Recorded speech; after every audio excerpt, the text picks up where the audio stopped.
Hi అండి, అందరికీ నమస్కారం. Welcome to our channel. This is Vikram from learner zone. ఈరోజు మనం 7th క్లాస్ తెలుగులో మనము 10వ పాఠమైనటువంటి సీత ఇష్టాలు అనేది నేర్చుకుంటున్నామండి. ఇక్కడ మనము దీనికన్నా ముందు మనకు 3rd క్లాస్ నుండి దాదాపుగా ఇప్పుడు 7th క్లాస్ కూడా ఎండింగ్ వచ్చేసింది. ఇంకా 2 లెసన్స్ అనేవి కంప్లీట్ అయిపోతాయి రేపు. కాబట్టి మనకు 8th క్లాస్లో ఎంటర్ అయిపోతాం. అలాగే ఇంగ్లీష్ మీడియం మిత్రులు ఎవరైతే ఉన్నారో ఎస్జిటికి, అలాగే ఎస్ఏ మిత్రులకు సైన్స్ అలాగే సోషల్ కూడా చెప్తున్నామండి. అంటే ఎస్ఏ వాళ్ళు గమనించవలసిన విషయం ఏంటిదంటే, మీకు కావాల్సినటువంటి లెసన్స్ మీరు చూడండి. మీకు ఇంకా మేము 8th వరకే మేము 8th ఇప్పుడు అయితే 7th వరకే చెప్తున్నాం కాబట్టి మీకు అది సరిపోకపోవచ్చు. కాబట్టి మీరు 10th వరకు చదవాలి. కాబట్టి మీకు ఏమైనా స్కఫోల్డింగ్ అంటే ఏదైనా సపోర్ట్గా ఉంటే చూడండి, లేకపోతే మీ ఇష్టం అండి. కానీ ఎస్జిటి మిత్రులు మాత్రం 100% చూడవలసిన విషయం ఇది. కాబట్టి ఒక్కసారి గమనించండి, మన ఛానల్ని చూస్తే మన ప్లేలిస్ట్ చూడండి. దాంట్లో ఖచ్చితంగా మీకు మంచి మేము ఎంత ఆర్డర్గా పెట్టామంటే ప్లేలిస్ట్లన్నీ 3rd to 7th వరకు ఎంత నీట్గా ఉన్నాయంటే మీకు ఏది కూడా ఇబ్బంది కలగకుండా ఉంటాయి. ప్లేలిస్ట్లో చెక్ చేయండి.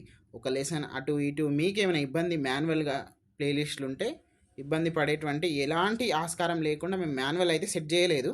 కానీ మీకు వస్తే మాత్రం అది మీరు ప్లేలిస్ట్లోనే ఉంటాయి, లెసన్స్ ఎటు పోవు.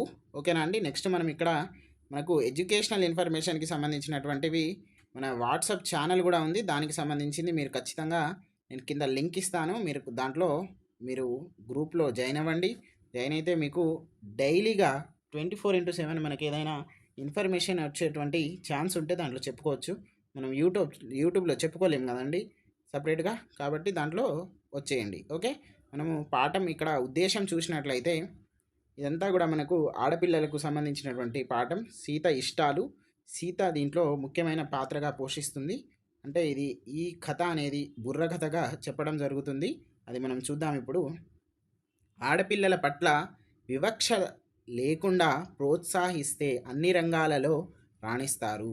అవును, ఇందిరాగాంధీ కానివ్వండి, ఇప్పుడు మనకు ఎవరు మొన్న జరిగినటువంటి వారికి ఇద్దరు మహిళలే మనకు అక్కడ ప్రధానంగా ఆపరేషన్ సింధూర్ అనేటువంటి నడపడం జరిగింది. ఈరోజు రాష్ట్రపతి గారు మనకు ద్రౌపది ముర్ము కూడా, అంటే ఆవిడ కూడా మనకు ఒక స్త్రీ. అంటే ఆ స్థాయి నుండి ఎంత కఠోర స్థాయి నుండి వచ్చింది ఆమె. ఎవరు? మన టీచరే, మన ప్రెసిడెంట్ గారు ముందు ఒడిశా రాష్ట్రానికి చెందినవారు. కాబట్టి ఇలాంటివి మనకు తెలుసుకుంటే మోటివేషన్ అనేది వస్తుంది. ఓకే. ఇక్కడ చూద్దాం. ఆడపిల్లల పట్ల వివక్ష లేకుండా ప్రోత్సహిస్తే అన్ని రంగాలలో రాణిస్తారు. స్త్రీ విద్య కుటుంబానికే కాక ప్రపంచానికే వెలుగునిస్తుందని చెప్పడం ఈ పాఠం ఉద్దేశం.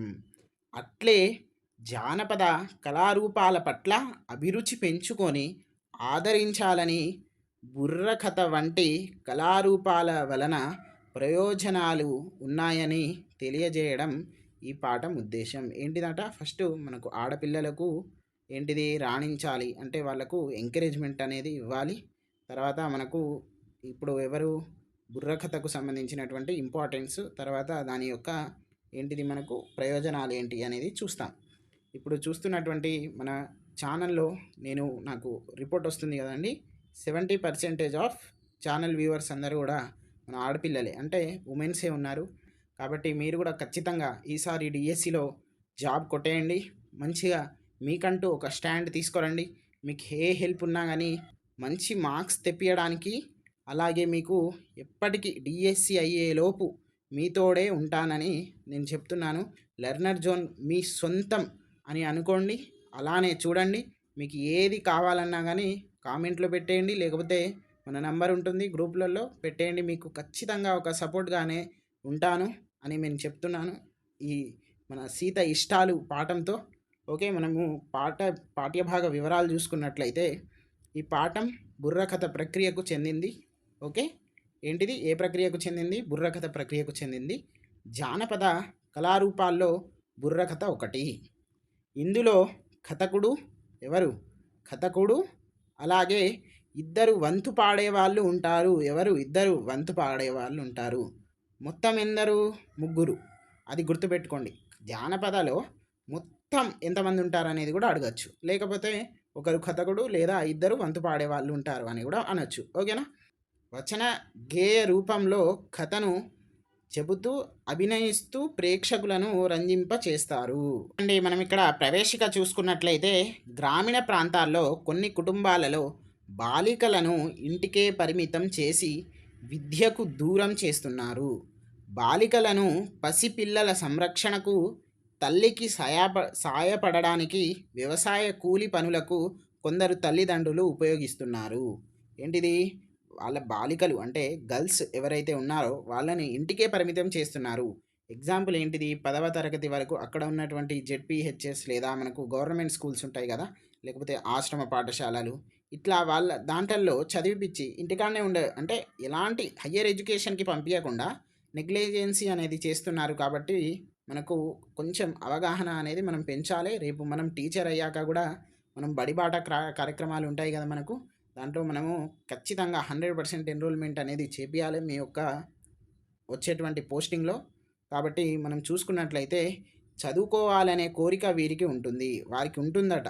కానీ వాళ్ళ తల్లిదండ్రులు, వాళ్ళ యొక్క ఫైనాన్షియల్ బ్యాక్‌గ్రౌండ్, తర్వాత వాళ్ళ యొక్క సొసైటీ అంటే సోషల్ బ్యాక్‌గ్రౌండ్, మెంటల్, ఫిజికల్ అవన్నీ కూడా ఉంటాయి. వాటినన్నిటిని ఒక మోటివేషన్, ఒక మోటివేటర్‌గా, ఒక నేషన్ బిల్డర్‌గా మనల్ని ఎందుకంటారు టీచర్. కాబట్టి అలాంటి పాత్రను మీరందరూ కూడా ఖచ్చితంగా పోషించాలని ఈ లెర్నర్ జోన్ కోరుకుంటుంది. ఓకేనా? ఇట్టి వారికి ప్రోత్సాహం కలిగిస్తే వారు చదువుకొని ముందడుగు వేస్తారు.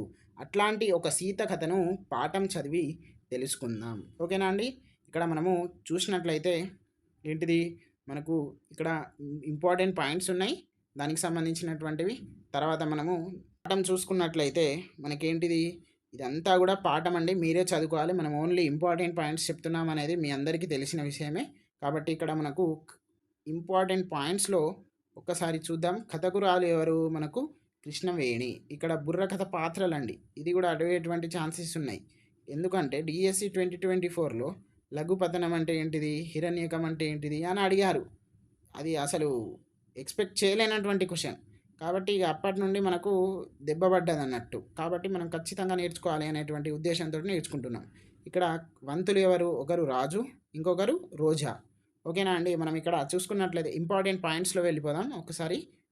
ఇక్కడ చూద్దాం మనకు సీత ఇష్టాలు, బుర్రకథ ప్రక్రియకు చెందింది. ఇదంతా కూడా మనం ఇప్పుడు నేర్చుకున్నాం ఆల్రెడీ. ఇక్కడ ఒక్క స్లోగాన్ చూద్దాం. పిల్లలు బడికి, పెద్దలు పనిలోకి. ఓకేనా? అది మన బుక్‌లోనే ఇవ్వడం జరిగింది. తర్వాత ఇక్కడ కథకు బుర్రకథ అని పేరు ఎలా వచ్చింది? అంటే బుర్రకథ అని పేరు ఎలా వచ్చింది అనేది చూస్తే మనము కథకుడు తంబూరా వాయిస్తాడు కాబట్టి కథకు బుర్రకథ అని వచ్చింది. ఏంటిదట? తంబూరా వాయిస్తాడట. ఓకేనా? మళ్ళీ ఒక ఇంపార్టెంట్ పాయింట్ చూద్దాం.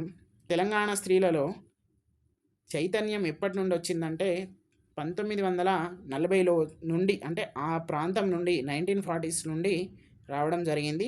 అప్పటి నుండి కొంచెం మెరుగుపరుస్తూ, అంటే గ్రాఫ్ ఇట్లా ఇట్లా ఇట్లా అంటారు కదా, ఇట్లా పెరుగుతుందండి. మీరు కూడా దానికి సహకరించండి. మంచిగా ఉండాలని మేము కూడా కోరుకుంటున్నాము. మండలంలో అభివృద్ధి పనులు నిర్వహించేది ఎవరు అంటే మండల అభివృద్ధి అధికారి. ఓకేనా? ఇక్కడ చూసుకున్నట్లయితే మనం ఎంపీడీఓ అని కూడా అంటాము. ఎంపీడీఓ అంటే ఏంటిది? మండల్ పరిషత్ డెవలప్మెంట్ ఆఫీసర్ అని కూడా అంటాము. తర్వాత ఇక్కడ మనకు టీచర్, లోపల ఒక టీచర్ ఉంటుంది. ఆ టీచర్ పేరు శ్రావణి. తర్వాత మనకు సీత ఇష్టాలు అనే మనం టైటిల్ చూసినాం కదా, దాంట్లో సీత అనేటువంటి అమ్మాయి కథనే చెప్తారు వాళ్ళు బుర్రకథలో. ఆ సీత అనే అమ్మాయి ఎంపీడీఓ అవుతుంది.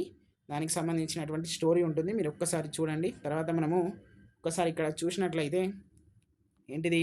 నాయకత్వం వహించేవారు ఎవరు? నాయకుడు. ఓకే. ఉపన్యాసం ఇచ్చేవారు వక్త. తర్వాత హరికథలు చెప్పేవారు ఎవరు? హరిదాసులు. శిక్షణ ఇచ్చేవారు ఎవరు? శిక్షకుడు. ఇట్లా ఉంటుందండి. తర్వాత మనము ఇంకొన్ని ఇంపార్టెంట్ పాయింట్స్లో వెళ్ళిపోదాం. ఇక్కడ చూసుకున్నట్లయితే మనకు ఇవన్నీ కూడా మండలంలో అభివృద్ధి పనులు నిర్వహించేవారు మండల అధికారి. ఇప్పుడే నేర్చుకున్నాం. తర్వాత మనకు భాషను గురించి తెలుసుకుందాంలో వచ్చేద్దాం. కింది పదాలలో సమపాక, అసమాపక, సమమాపక, అసమాపక క్రియాభేదాలు గుర్తించండి. మరికొన్ని అసమాపక, సమాపక క్రియలు రాయండి. ఇక్కడ ఒక్కసారి చూసినట్లయితే మనకి ఇవన్నీ కూడా మీదై, వెళ్ళి, వచ్చి, తెంపి, తిని, చూసి, ఇవన్నీ కూడా ఏంటిది?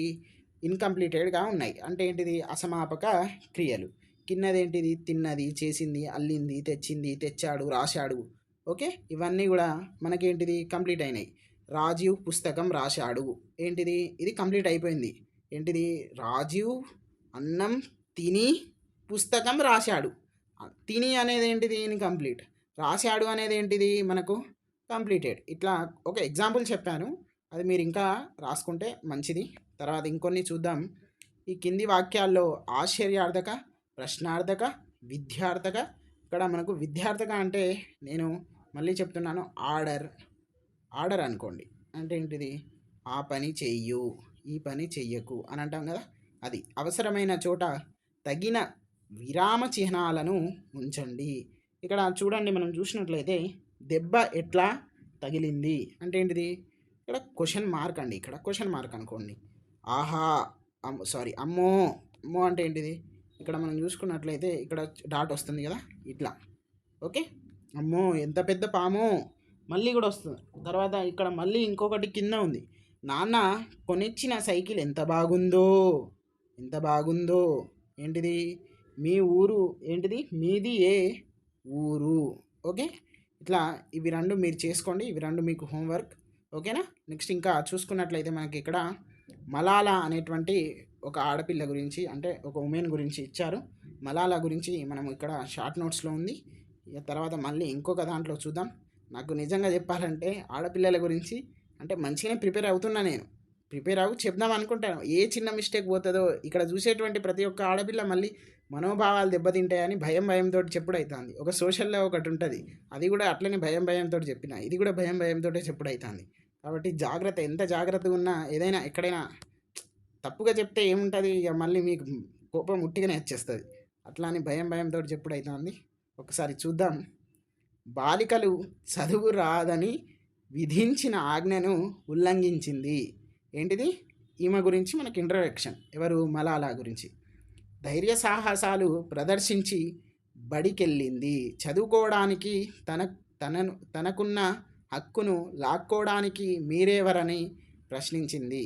తాలిబాన్ల ఉగ్రవాద చర్యలకు ఎదురొడ్డి నిలిచింది. ఓకేనా? ఒక్కసారి చదివేద్దాం. ఇక చదివేస్తే అయిపోతుంది. మళ్ళీ ఇక దీంట్లో ఇంపార్టెంట్ ఏం లేదు, చిన్నదే ఉంది కదా. అంచెలంచెల ధైర్య సాహసాలతో తన పేరును స్వర్ణాక్షరాలతో లిఖించుకున్న ఆ బాలిక మలాలా యూసఫ్ జై 1997 జూలై 12న పాకిస్తాన్లో జన్మించిన మలాలా ప్రపంచం గర్వించే సాహస బాలికగా పేరు తెచ్చుకుంది. సాటి మనిషిని ప్రేమించడమే ఏంటిది? నా కుటుంబం నాకు నేర్పిన సంస్కారం. నా మీద తూటాలు కురిపించిన తాలిబాన్ వచ్చి నా ఎదురుగా నిలిచిన అతన్ని నేను క్షమిస్తాను. ఏంటిది? గాంధీజీ, మార్టిన్ లూథర్ కింగ్, తర్వాత మదర్ తెరిసలే నాకు ఆదర్శం అని గర్వంగా చాటింది. అత్యుత్తమ ఔదార్యానికి నిలువెత్తు నిదర్శనమై నిలిచింది. సత్యర్థి కైలాష్, ఇది గుర్తుపెట్టుకోండి, ఇది బిట్ ఇచ్చేటువంటి ఛాన్సెస్ ఉంది. సత్యర్థి కైలాష్ ప్రకాష్ బాలల హక్కుల కోసం కృషి చేస్తున్న భారతీయ సామాజిక సేవకుడుతో కలిసి 2014 సంవత్సరంలో నోబెల్ శాంతి బహుమతి నందుకుంది. ఇది ఈ పేరును గుర్తుపెట్టుకోండి, జాగ్రత్త. ఇది అడిగేటువంటి ఛాన్సెస్ ఉంది. ఇందులో ఎవరు ఈమెతోటి, ఎవరు మన మలాలా గారితోటి 2014లో నోబెల్ ప్రైజ్ ఎవరు పంచుకున్నారు అనేటువంటిది కూడా అడిగేటువంటి ఛాన్సెస్ ఉంది. కాబట్టి ఇది మనకు ఈరోజు లెసన్. తర్వాత ఇక్కడ చదవండి, ఆనందించింది ఉంది. మాట్లాడడము ఒక కళే. అవును, నిజం. It is very absolutely right అండి. దీనికి సంబంధించినటువంటిది మీరు కూడా ఒకసారి చదవండి. ఇది మనం చెప్పాం. మీ అందరికీ ఏమైనా తప్పుగా అంటే, నార్మల్గా ఇప్పుడు ఆడపిల్లల టాపిక్ వస్తే ఎట్లా ఉంటుందంటే అది వెరీ సెన్సిటివ్. కాబట్టి దానికి 1కి 2 సార్లు ప్రాక్టీస్ కానివ్వండి, 1కి 2 సార్లు ఆలోచించి మాట్లాడడం కానీ ఉంటుంది. కాబట్టి ఇంకా నేను ఈ లెసన్లో అటు ఇటు ఏమైనా మాటలు కానీ దొరలడం, అటు ఇటు తప్పుగా మాట్లాడుంటే కొంచెం సారీ అండి. తర్వాత మనము నెక్స్ట్ 11వ లెసన్ అయినటువంటి దాంట్లో వెళ్ళిపోదాం. కాబట్టి మీరు ఖచ్చితంగా ఈ వీడియోను లైక్ చేస్తారు. ప్రతి ఆడపిల్ల లైక్ చేస్తుంది, తర్వాత మనకు సపోర్ట్ చేస్తుంది. ఈ అన్నకు లెర్నర్ జోన్ని మనము ఆదరిస్తాము, 10 మందికి షేర్ చేస్తామని నేను ఆశిస్తున్నానండి. Thank you very much.